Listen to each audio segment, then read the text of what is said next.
بسم الله والحمد لله والصلاة والسلام على رسول الله صلى الله عليه وسلم. طبعًا مباراة السوبر مباراتين قبل النهائي الزمالك كسب بيراميدز الكبير. طبعًا الزمالك بدأ بتشكيل الزمالك فريق جديد ومدرب جديد وبيغيّر لعيبة جديدة كلّها لسه وما حدش عارف مين يلعب ومين ما يلعبش. بدأ بتشكيل غريب جدًا، استفاد منه من حيث تشكيل بيراميدز، لأن مستر يوري تشيتش لاعب الزمالك عشان اسم نادي الزمالك، الاسم الكبير وجمهوره الكبير طبعًا العملاق الفاهم الداعم لأي حد سواء في أي فن بيدعمه نادي الزمالك وجمهوره.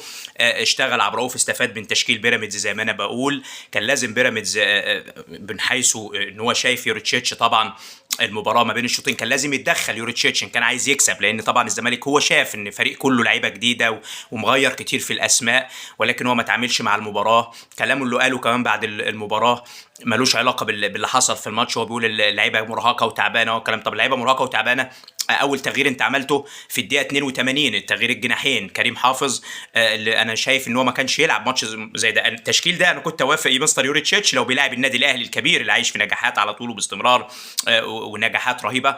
ولكن هو نادي الزمالك استفاد من التشكيل اللي لعب بيه مستر يوري تشيتش، وتاخيره في التغييرات كمان انه يلاعب اجنحه بشكل اجنحه، لان الزمالك كان بيلعب طول المباراه رد فعل، بيلعب رد فعل، الكره تيجي له يشتغل كده يعني زي ما انتم شفتوا.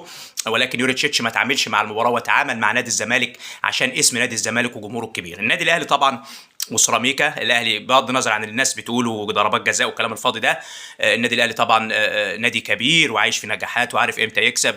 كسب بسهوله جدا، لان لسه المدرب انا بشوف بدا يتعرف على هويه اللاعبين، لان المدرب لما بيجي يا جماعه بيبني على اللعيبه اللي موجوده. هو جه لقى لعيبه بتلعب، هو انا بشوف من وجهه نظري في اخر مباراتين ثلاثه وقف على 85% من اداء اللعيبه اللي جه مسك الامور الفنيه في النادي الاهلي لقاهم بيلعبوا.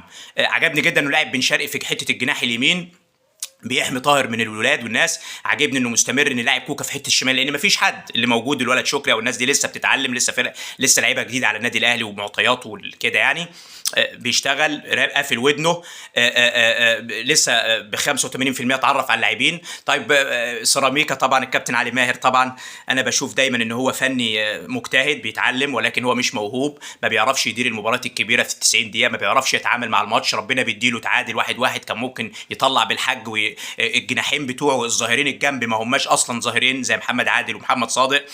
محمد صادق بيجتهد، انما محمد عادل كان لازم يخش جوه الملعب ويلاعب واحد مدافع عشان يحافظ على النتيجه ومن الاهلي ما يجيبش جوان تاني، ويستفيد ان الاهلي كل ما يتاخر هو يحطه تحت ضغط. ولكن هو ما عملش الكلام ده خالص، هو بيغير لعيب بلعيب وبتمشي يعني، لان النادي غني جدا سيراميكا، الملياردير كامل ابو علي وكده. وشكرا والسلام.